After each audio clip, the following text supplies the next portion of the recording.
Today we are going to look at Nehemiah, and I've titled my message, the title of my message today is Stiff Arm Your Way to Victory. Stiff Arm Your Way to Victory. If I wanted to be really cool, I would have titled it Stiff Arm Your Way to Victory. All right, if you wanted to go ahead, you can tweet it however you want, but that's the title of the message today. And when we pick up in the story of the book of Nehemiah, chapter 1, Nehemiah is receiving a report on the condition of Jerusalem. The exiled Jews, they've been in captive, they've been set free, they're going back to their city, they're going back to Jerusalem, they're returning to the city, and Nehemiah is getting a report of the state and condition of Jerusalem when they returned. And so let's look at Nehemiah chapter 1, verse 3 through 4. It says, "They said to me, things are not going well for those who return to the province of Judah. They are in great trouble and disgrace. The wall of Jerusalem has been torn down, and the gates have been destroyed by fire." Verse 4, Nehemiah says, "When I heard this, I sat down and wept. In fact, for days I mourned, fasted, and prayed to the God of heaven." See, a city, in that time, a city with broken walls revealed a defeated people.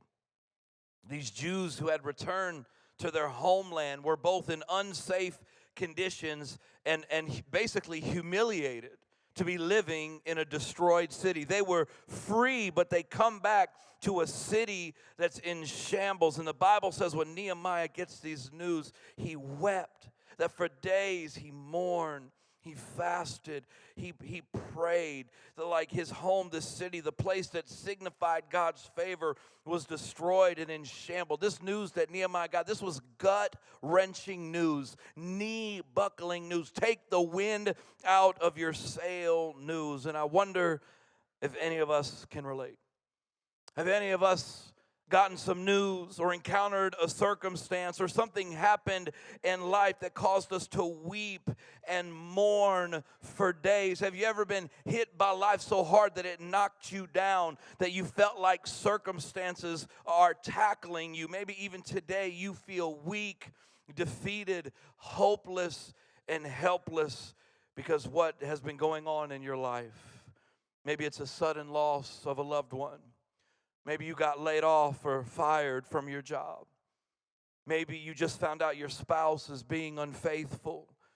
Or maybe you unexpectedly have received divorce papers. Maybe a child has cut off communication with you. Maybe you went in just for a regular checkup to the doctor and you got news of disease, of cancer. You got some bad news. I don't know what it may be, but I think all of us currently right now or through life, we go and something happens or we hear something and life just takes the wind out of our sails. It knocks us down. We feel like we got hit by a Mack truck. And this is where Nehemiah is. He looks around and he sees the rubble and the ruin, the city defeated and destroyed. But in chapter 2 of Nehemiah, he reveals that God put it in his heart to rebuild Jerusalem. God put it in Nehemiah's heart that it's not over. This isn't the end of the story. I'm going to rebuild what has been broken and destroyed. And I believe God is saying the same to us today. He's saying, get up. It's not over. If you're still breathing, he still has blessings. If you're still alive, he has a plan for you to thrive. He's putting something in your heart, saying, don't give up, don't quit. I'm going to rebuild, I'm going to restore. However, it's important for you to know that it won't happen without a fight. See, the moment you try to get back up, the enemy is going to try to knock you down. The moment you choose to get back in the game, the enemy is going to try to tackle you. And we have to learn to stiff arm his attacks. If you don't know what a stiff arm is, I thought I would show you a tutorial, a video clip, so you can fully have your mind wrapped around what a stiff arm is. Check out this video. Boom! Now, I know that happened fast, so we're going to rewind, okay? That happened fast for some of y'all. Stiff arm. So keep an eye. Take a look in slow Colt's going to intercept the ball. 53 drops back, stretches out. And then here comes the enemy. The enemy's coming after him. And Shaquille Leonard says, I don't think so. That is what a stiff arm is. When you try to get back up, you try to get the ball back and get headed in the right direction, the enemy's going to come and you got to stiff arm them. So today I have 3 attacks you need to stiff arm. And I know some of y'all may not be football fans in here, so for maybe some, it's the same as talk to the hand. So however you want to interpret it, stiff arm, talk to the hand. But 3 attacks we need to stiff arm. The first attack is we need to stiff arm ridicule. We need to stiff arm ridicule. Let's look at Nehemiah chapter 2, verse 19. It says, but when Sanballat, the Horonite, Tobiah the Ammonite official, and Geshem the Arab heard about it. They had heard. So again, God put in Nehemiah's heart that he was going to have him rebuild the walls and the gates of Jerusalem. And so Nehemiah then went to the king and said, hey, would you bless and would you give us free passage and allow us to go and rebuild the walls in the city? The king gave him favor. God had put him in his heart. And so he'd gathered the people and they had start rebuilding the walls. But when these enemies, Sanballat, Tobiah, and when they heard about it, the Bible says they mocked and ridiculed us. What is this you are doing? They asked. Are you rebelling against the king? And so these guys are ridiculing Nehemiah. They're talking trash. They're trying to get into Nehemiah and the people's head to get them to quit before they even start. Come on, who are my trash talkers in the room? Come on, I know I got some of you. Come on, you playing basketball, you playing video games, soccer, lacrosse, whatever your sport is. Come on, where are my trash? You know who you are. You're like, oh, I'll be talking some trash. Oh, yeah, I get in their head before you lose the game before it even starts with some of that. And so that's what they're trying to do. They're trying to talk some trash. They're trying to get in their mind. They're trying to defeat them before they even get started. And when you try to get back up and restore what's been broken, when you choose to give up drugs or alcohol, when you choose to get debt free, when you choose to start losing weight and take back your health, when you choose that you're going to decide to get back in church and serve and get in a small group and start tithing, whatever it is you're trying to restore, you will get ridiculed. Hold up, you trying to go back to school? You are 40 years old. Come on now. I think you missed your window. It's a little bit too late for that. Man, you should have raised your kids better. If you would have raised them better, they wouldn't be going through this. It's too late. There's nothing you can do. Your kids are helpless. Your marriage didn't work the first time. What makes you think it's going to work a second time? What makes you think you can get a godly man or a godly woman? I mean, who is going to want to marry you? Like all your baggage and issue and ridicule. What'd you do Sunday? You went to church. Ha! They let you in that church? You think church is going to help you? Yeah, okay. Yeah, good luck, God. Good luck with this one.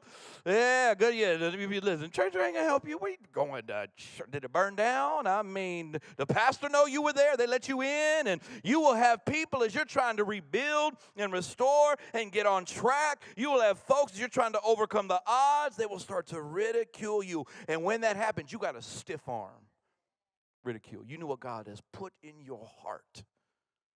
Doesn't matter what it all looks like. He's put it in your heart. You got to stiff arm ridicule. You got to stiff arm the trash talking. And then you have to start doing some talking yourself. Look what Nehemiah did. Look at his response in Nehemiah chapter 2, verse 20. I answered them. They were mocking and ridiculing. He said, I answered them by saying, the God of heaven will give us success. You don't know what God put in my heart, and you don't need to know. The God of heaven will give us success. We, his servants, will start rebuilding. But as for you, oh no, talk to the hand. You have no share in Jerusalem or any claim or historic right to it. Nehemiah, he stiff-armed the ridicule, And he started speaking God's promises, what God put in his heart. God will give success. We will start rebuilding. See, sometimes you have to give yourself a spiritual pep talk. And the best way to give yourself a spiritual pep talk is with God's promises. It's with God's word. You may have to look in a mirror every morning and say, man, I may feel like a loser, and I'm looking at marriage and kids and school and work, and I feel like I'm losing, but my God says I am more than a conqueror. I'm going to stiff arm the ridicule, and I'm gonna hold on to the promises. You may feel weak, but you got to look in that mirror and say, my God says I can do all things through Christ who strengthens me. You may feel defeated, and you may have been defeated in some areas, but you got to remember, God said, thanks be to God. God gives us the victory through our Lord Jesus Christ. You got to remind yourself of God's promises. You got to stiff arm every bit of ridicule that comes, and every day give yourself that spiritual pep talk. God will, he promised, he said it, and keep telling yourself that over and over and over again. So they had to stiff arm ridicule. And Nehemiah gave a spiritual pep talk of God's promises. But then another attack came. The second attack you have to stiff arm is doubt. You have to stiff arm doubt. And so Nehemiah 4:10, it says, then the people of Judah began to complain. The workers are getting tired, and there's so much rubble to be moved. We will never be able to build the wall by ourselves. Listen, as you try to rebuild, restore, get back up, you're going to have to battle some doubt. Just some human nature where you're going to, can I really do this? Do I really have it in me? Do I really have the strength? And doubt is dangerous because it will stop us in our tracks. Doubt is what we would call a decleater. That's a tackle that hits you so hard it knocks you out of your shoes. And right now they're wrestling with doubt. It's tackling them. It's too much. We can't. We'll never. We're tired. And you know what the enemy does when you start to have a little bit of doubt? Oh, he comes like a rushing wind. He wants to fan that flame of doubt and make it so strong that you give up. And so while they're wrestling with the doubt, if you read the story of Nehemiah, now the enemy is coming and saying they're going to attack and they're going to go to war against them. And so their doubt went from a little doubt to all of a sudden a lot of doubt. Even if we could rebuild it, we can't rebuild it and go to war. And so doubt is all over them. It's coming after them. When you are trying to restore, rebuild, get back on your feet, overcome a challenge, overcome a tragedy, there's an internal battle with our mind where we start to think we can never do what God promised we would do. Doubt will come to tackle you, and the enemy will do all he can to feed that doubt. See, the mind being attacked by doubt is very dangerous because whether you think you can or can't, you're right. You're right. And our mind is so powerful. We start to believe what we think.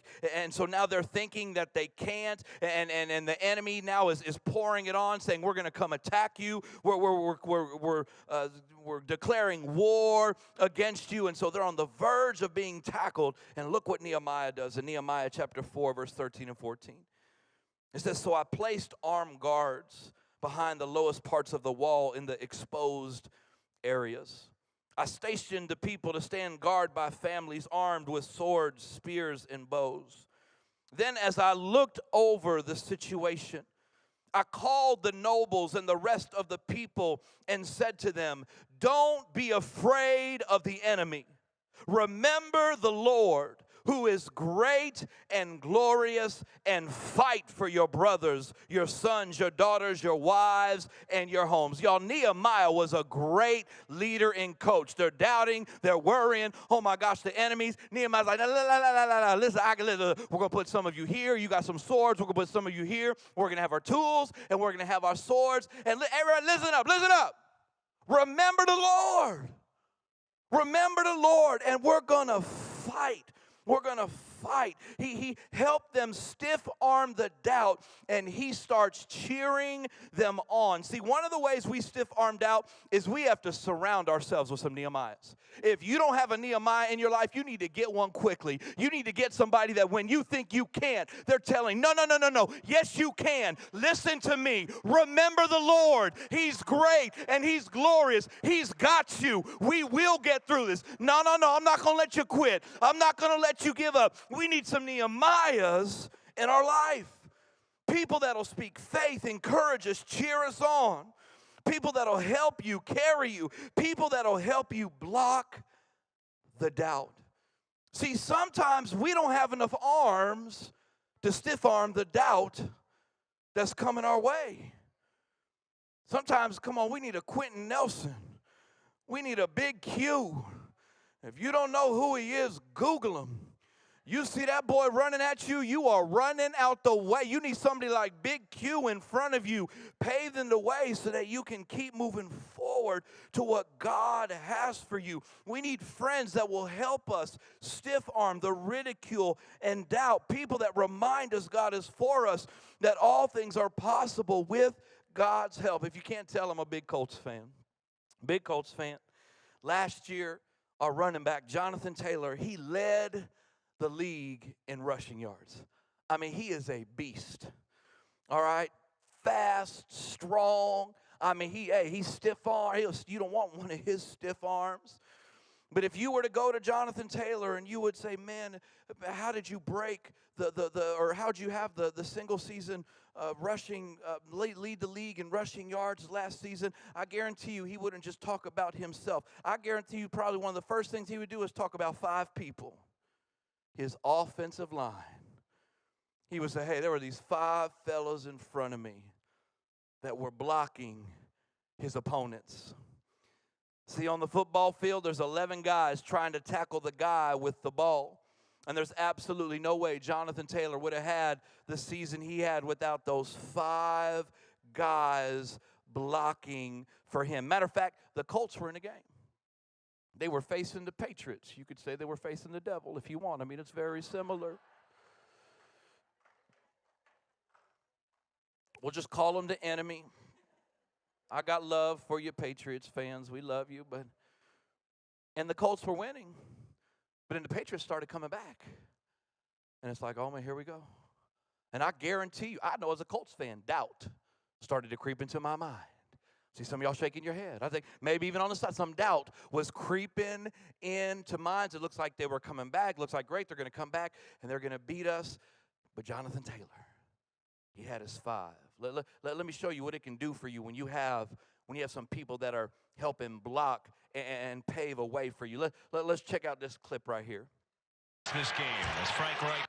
Boom. Okay, so look, Jonathan Taylor just got the ball. If you don't know who it is, look at that hole, y'all. That hole is there because a big old 79, or I don't know what it was, 70-something, 56, that's Big Q if you didn't know, 56. Quentin Nelson, you got the old line, you got the tight end, you got all of them, all those Patriots, they are coming to tackle Jonathan Taylor. Listen, life is going to come, and the enemy is going to come to tackle you with doubt. And you need some people on the front lines with you, willing to block every attack that's coming your way, so that you got a hole to step into God's future and His plan that He has for you, so that you can score that touchdown. And so, look what happens when you got people helping you block the way for you. Come on, let's play the rest of the clip. Here's Taylor. Oh, I don't even think he got touched. The 40. The 30, the 20, the 10, touchdown. Jonathan would tell you he scored that touchdown because of his blockers. I know he had a juke move too, so every once in a while you may have to juke somebody, but his blockers were there in front of them. Listen, this is the number one reason you need to get in a small group if you aren't in one. You need to get some blockers. You need an O-line around you. You need to get a team around you. Stop doing life alone. Matter of fact, out in the lobby, we got people holding up signs. They say, what is your passion? Listen, here at People's Church, we want to help you lead a small group around your passion. Whatever your passion is, would you lead a small group? Would you get in a group with some others that y'all can help each other stiff arm the doubt and the attack of the enemy? Sometimes you don't have enough hands to stiff arm all the attacks, and you need a team. And one of the best places to get that is in a small group. Before you leave today, would you sign up to go to one of our trainings? We will show you how easy it is to lead a small group around your passion, whatever your passion is. Like, what's your passion? My passion's fishing. Great. Would you start a small group? Some of you, your passion's the Colts. Great. You mean I can do a small group around the Colts game? Absolutely. Make sure you're at church. All right. But then, yeah, go ahead.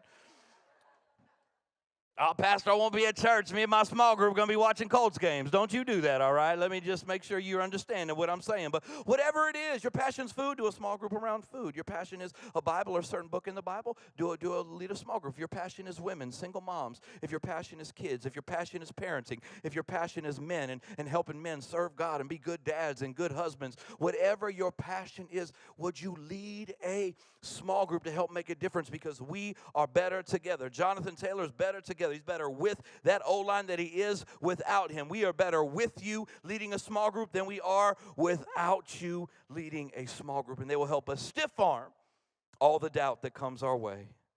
So stiff arm ridicule, they stiff arm doubt. They're getting closer. They built the walls, and all they have left to do is put in the gates, but the enemy did not give up.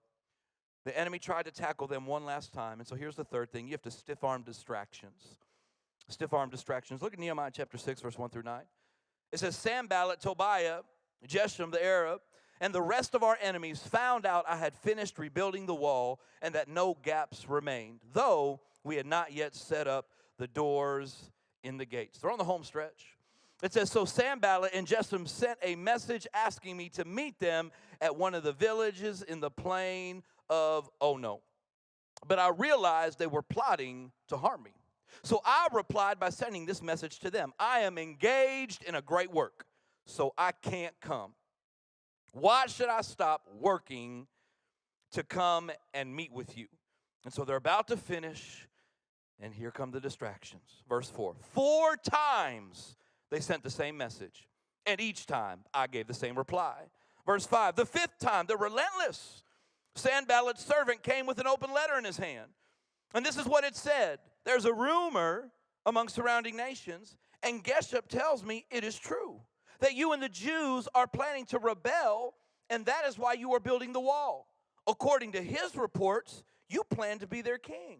He also reports that you have appointed prophets in Jerusalem to proclaim about you, look, there's a king in Judah. You can be very sure that this report will get back to the king. So I suggest that you come and talk it over with me. Distractions, threats, and lies, oh my. And Nehemiah just kept stiff-arming them left and right. Verse 8, I replied, there is no truth in any part of your story. You are making up the whole thing. They were just trying to intimidate us, imagining that they could discourage us and stop the work. So I continued the work with even greater determination. Nehemiah just stiff-armed the distractions left and right, and they kept building. And if you continue to read in Nehemiah in chapter 6, verse 15, you read that on October 2nd, the wall and the gates were finished. Listen, it's the home stretch, and here come a multitude of distractions. And when you're on your home stretch, when you're getting closer, there are going to be many distractions, different angles and ways and shapes and forms and people. You're going to think you're good, and it could even cause you to be like, whoo, I made it. I'm almost arrived. But listen, you got to know the enemy is still chasing you, and you cannot get distracted. You have to stiff arm the distractions. Let me show you how this works. I'm going to show you a video, and it's the Bills and Cowboys, and Frank Reich, our coach, was the quarterback. Y'all, if y'all see him, apologize to him for what I'm about to show y'all. But let's go ahead and let's watch this clip right now. So there's Frank Reich, awesome coach. Oh, he fumbles, and then Leon Lett. He's like, I'm getting my victory. And there's the devil. You see him, 82. You see the enemy. He doesn't even see it. He doesn't even see it. He got distracted. Oh! That's what happens, y'all. That's what happens. You think you're good. You got distracted. And the enemy is chasing you. All he had, look at him. He's like, what happened? All you had to do, all he had to do was hold on to that ball. Don Beebe not tackling that big boy. Stiff-armed him once, and he would have scored, but he got distracted. See, the same will happen to us when we get close. The enemy of our souls, he will not concede victory. But as long as we're protecting ourselves and we're stiff-arming him, he's fine, he's defeated. But he will fight to the bitter end to try to trip you up, to get you the fumble. We have to bear down, push through, stiff-arm every distraction. We have to use the same proclamation that Nehemiah used. We are engaged in a great work, and you're not going to distract me. I'm engaged in God's work, and we won't stop. Let me give you some examples. Come on. Some of you are trying to lose some weight, and the state fair just started. Oh, corn dogs, fried Oreos, funnel cakes for days, turkey leg. Can I at least get some fried pickles and tomatoes? I mean, those are vegetables. That's healthy, right? You better tell the state fair, no, I am engaged in a great work. Get that fried food away from me. Some of you, you're trying to make changes. You're trying to overcome addictions. And those negative influences keep texting you, calling you, hitting you up on social media. You got to stiff arm the distractions. No, I'm engaged in a great work. I got to get free. Some of you are trying to get the promotion at job, and you're working harder and you're working smarter, but you got that coworker that just keeps messing with you and sending you spam and those emails, and they always wanted to, you better stiff arm the distract. No, I'm engaged in a great work. Come on, you finally make up your mind. I'm not missing church anymore. God's word says those that are planted in his house flourish. I'm done. Me and my house, we will be in church every Sunday. And then you get them free tickets to Kings Island. Or you get those Colts tickets. I've never been to a Colts game. That's why we have a 9:30. You should have no problem coming to the 9:30 service and attending a 1 o'clock game. You got to stiff arm the distractions. Me and my house, we are engaged in a great work. We will be in God's house. Come on, you're fighting for your marriage. But there's been some rough times. It's been challenging. You got that coworker winking at you. Hey, you want to get coffee? Stiff arm. Talk to the hand. No, I'm engaged in a great work in my marriage. I'm not going to be distracted. Come on, some of your kids are struggling. They need you. But your buddies, your girlfriends keep calling every week to go out and do something, but your kids need your time. Come on, you got to stiff arm those. I'm engaged in a great work. I'm committed to my kids. I'm going to give them all the time that they need. Come on, some of you, you're fighting for your purity, but your boyfriend and your girlfriend, they starting to put the moves on. No, you better stiff arm them. I'm engaged in a great work. God has put something in your heart. He has a great work for every person in this room. And the enemy's going to do everything he can to trip you up. But I'm telling you right now, if you'll stiff-arm ridicule, if you'll stiff-arm doubt, if you'll stiff-arm distractions, if you'll stiff-arm the lies, God has a plan. He's going to pay the way. He's going to help you rebuild the walls, rebuild the city gate, rebuild your marriage, rebuild your family, rebuild your health, rebuild your finances, whatever it is. Come on, do I got anybody in this room that is sick and tired of the devil and his lies and his distractions? Come on, would you stand to your feet with me in this room? You know what's one of the greatest ways to stiff arm the enemy is worship. It's worship. I'm focusing on Jesus. My eyes on Jesus. My eyes on his plan, his will. I'm stiff-arming distractions, stiff-arming doubt, stiff-arming the lies, and I'm focused on Jesus.